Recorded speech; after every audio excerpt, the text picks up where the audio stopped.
design experiences that engage and go from there. And then it's a mutual process of learning that we work through with that. And been influenced by Nathan Shedroff's work from media arts, experience design, where to him, good experiences have three main features. They have some attraction that gets you into that experience. Then you have the core experience, which is the engagement throughout that. And then there's some kind of a conclusion, which leads to a resolution with that.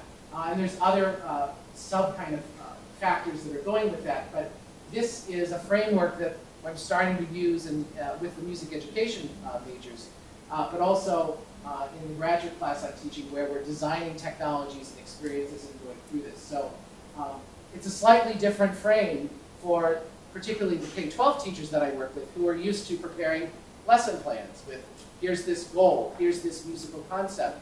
And I think it's important to connect those, particularly if you're in a school. But what if we started with designing a rich, engaging experience, and then we're able to then translate that into the particular frameworks within which we work. Also highly influenced by Mitchell Resnick's work at the MIT Media Lab. For the past 5 years, I've been working with a number of graduate students in his group and the Scratch development team. Scratch is a visual programming language designed for kids out of the MIT Media Lab, and I've been working to help refine and design and update the music and sound functionality within Scratch. Scratch is an interesting environment, and I'll show a little bit later, where most of our metaphors of music technologies that we think of in music education, we might think about Finale for music notation software. We might think of a digital audio workstation. Most of those technologies start off with the metaphor of a blank piece of paper, or a void, or a blank slate. Same thing in visual arts. If you're thinking about Photoshop, you start with a blank canvas, and then you add to that.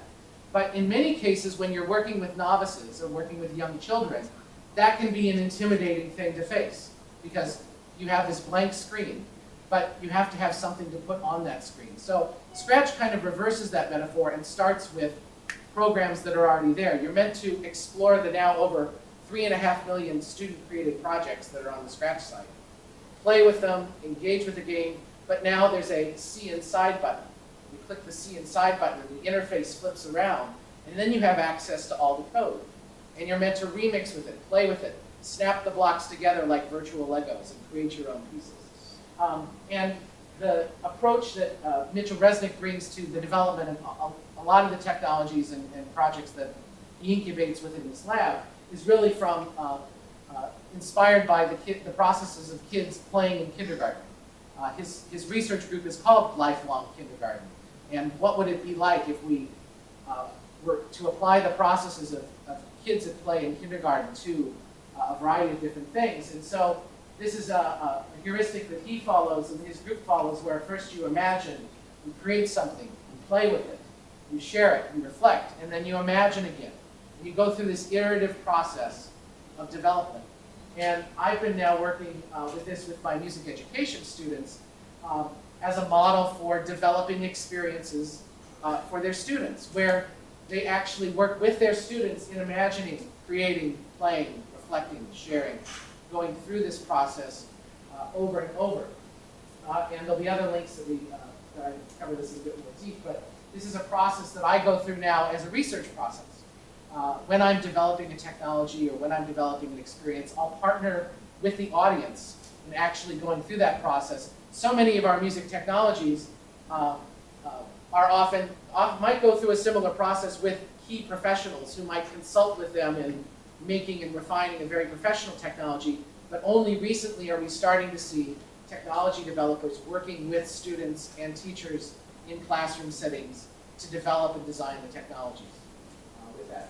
And again, the key kinds of threads that come out of this research and framework that Mitch has is that are these pedagogies and these modes of engaging as play, of making, of tinkering, of developing curiosity with music. And how can we bring those dispositions and processes to our work with kids?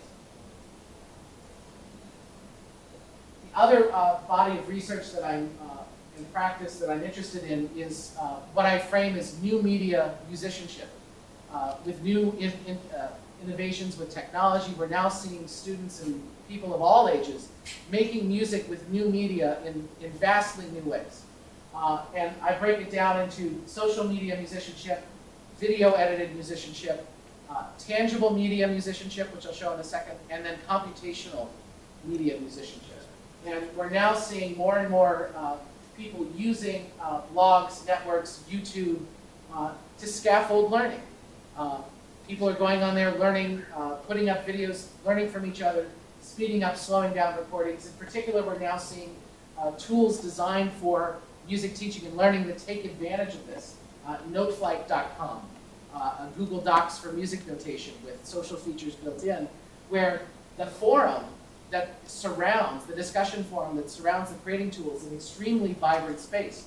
And one of the fascinating things about Noteflight is that of its paid subscriber base, a vast majority of that paid subscriber base are teens, 17 and under. They're coming to this, they're discovering this, they aren't going through Finale and Sibelius traditionally, they're coming to Noteflight as their first tool because it's free, it's in the browser, they're playing with it, they're posting questions about how to compose, they're sharing, they're creating collaborative compositions, and we're starting to look and learn how are students teaching themselves. What are they interested in, and what can we as music educators learn from how they organize their own learning, and their own play, and their own creative expression. We're also seeing more and more people making music directly with video editors. Artists such as Kudamon and Pamplemousse with their video songs, putting that out there with video. We're now starting to see more and more instruction at that intersection and creativity, working with that, especially applied to mobile devices with apps like MadPad, where you're recording videos and then playing back the videos as samples and working with that. The other two areas I mentioned were tangible media musicianship. We're now, with the proliferation of smartphones and iPads and makey kits like this, kids are now starting to play and regaining the performativity, in many cases, of working with technology and music. Back when I was teaching in middle school, a lot of the software that was available to us was composition, creation, production software, loop-based software, notation, where the students, it was really designed for, here's the computer, and here's a student with a mouse.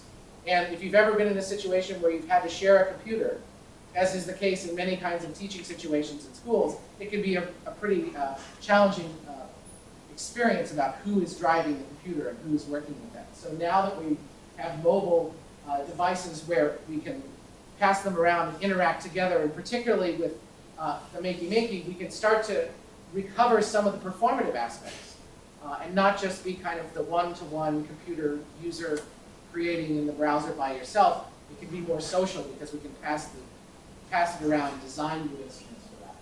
And then finally, computational media musicianship. And a lot of this comes from taking, applying research that happens here in music information retrieval. And I've done a lot of work with the EchoNest Remix API and applying that to computational analysis of musical pieces. And we're just starting to explore applying that to musical multitracks so that you could split up a song computationally into its beats, into its phrases, into motives, but at the multi-track stem level, so that kids could start to work and play directly with a musical artifact that they value. And this goes back to my experience as a middle school general music teacher. My students wanted nothing more than to bring in their Britney Spears track, remove her voice, add their own, play a little drum track with it, get inside it. But at that time, we only had access to the stereo files. Now, with taking advantage of some of the computational remix tools out there, we're able to apply that to break the song up, into vertical chunks. But then now that we're starting to get to a point where we're able to license stems from the labels, from artists, to then apply that to the horizontal analysis, so that students will soon be able to work directly with the cultural artifact they value. So these are things that I look at and then try to apply to, with Scratch, to work with very young kids. One of the great things that the Scratch environment does is it really lowers, what Mitch refers to it as lowering the floor of entry into programming. You don't have to worry about where the semicolon or the curly braces are at, because it's fitting together blocks of code, and you actually can do some fairly sophisticated things. But one of the challenges in Scratch is that music is represented at such a very low level. And I'll get into that and show you a little bit from there. And so that's where some of my research with that is that how can we create higher level musical blocks that make it easier for kids to get their musical ideas into Scratch, into computational representations, so that then they can play with that music in more creative ways. So with those in mind, I go back to the MusEDLab and 4 broad project areas that I'll be working on here at NYU with a variety of students with this. I'm breaking it down into these 4 areas. The building and design of musical construction kits. Again, going back to play and making and building, and what would happen if we start to lead students in experiences where they're doing more than just listening to music, performing it, and creating it, but they're also involved in designing the instruments and building the interfaces and connecting that learning to acoustics and STEM. You might have heard the acronym STEM to STEAM, or that phrase with that, where STEM is a buzzword now in K-12 education, which stands for science, technology, engineering, and math. And those are the buzzword subjects that are getting a lot of attention and funding. But there's a broadening area of practice where people are starting to infuse the arts into STEM, thus calling it STEAM. And we've been fortunate to receive some National Science Foundation money in using music and the arts as an engaging context for learning STEM concepts, learning science and math and computing and working with that. So the other one, again, is social media, music making, learning, and advocacy. One of the projects that I'm working on right now is looking at this huge corpus of kid-created compositions that's now on noteflight.com. It's probably the largest database of kids' compositions. And we can access them in music XML format. We can access them as audio files. We can access their discussion forum around it. They've released APIs so that we can go in and visualize the students' discussion forums. So we can go in and say a student is browsing a score and finds a really interesting chord. They can go and ask a question, hey, what is that chord, in the forum? And then people will ask them, will reply and tell them what it is. But then we can go back after that point and see if they've used that feedback in any of the successive scores they've created and working with that. So now all of this is data that we can work with to see how students teach each other, what can we learn about how people, how expertise emerges within these discussion forums, particularly among youth, and what that looks like. Another project we're working on with the sophomore music education students is a proactive music advocacy Twitter bot, where they're curating a bunch of advocacy materials around why we should have music, the importance of that, and they'll be programming a Twitter bot which will go out and proactively, when somebody talks on Twitter about a program being cut, it will send them a direct message or a tweet with a link to the resources that are customized to that, and working with that. And we're going to be doing that because I squat on @MusicEducation on Twitter. So we'll be using that to go out and really promote music education across the world, but through a proactive Twitter bot. And we're also working with a startup out of South Africa called Peer-to-Peer University, which has been working with the Media Lab and helping research ways of really socially engaging learners when they're part of a big online, massively online open course. How can we create smaller communities and working with that, and we'll be working with researching ways of supporting musicianship and music learning through social media tools. The NSF-funded work that I've been working on has been this Performatics grant. There's links to that funded through the NSF, where we're really trying to look at what might be more interesting and more useful musical data structures for musical input. So rather than just taking the standard one-dimensional array lists or lists of scales or things like that, how might we model music and encapsulate that into a single block so that students could pass more musical parameters into that block, but then with the remix options within Scratch, they can flip that around and then see the computational process that is around that data structure in there. So that's some ongoing work with the custom blocks. And the final set of things that I'll be sharing with you is some work that I'm doing with some Norwegian collaborators, again, around developing a new, what they're referring to as a music engagement format, which one way to think of it is a multimedia MP3 that provides access to the music video, to the lyrics, to a multi-track stem recording, as well as educational articles by somebody involved in the production process of that piece of music. And we're doing a lot of work with that, which is related to kind of the last passion of mine that I'll talk about, is the need in music education for developing specific pedagogies around timbre and space. I remember if I think back to my own elementary music experience, timbre was, is it a trumpet or is it not a trumpet? And we really didn't get much farther than that. We might talk about tone quality in a choir or spatial placement with that, but today, when we look at a lot of where the creativity is in today's music, a lot of it is in the spatial and the timbral dimension, particularly added to the recordings by a recording engineer and the producers.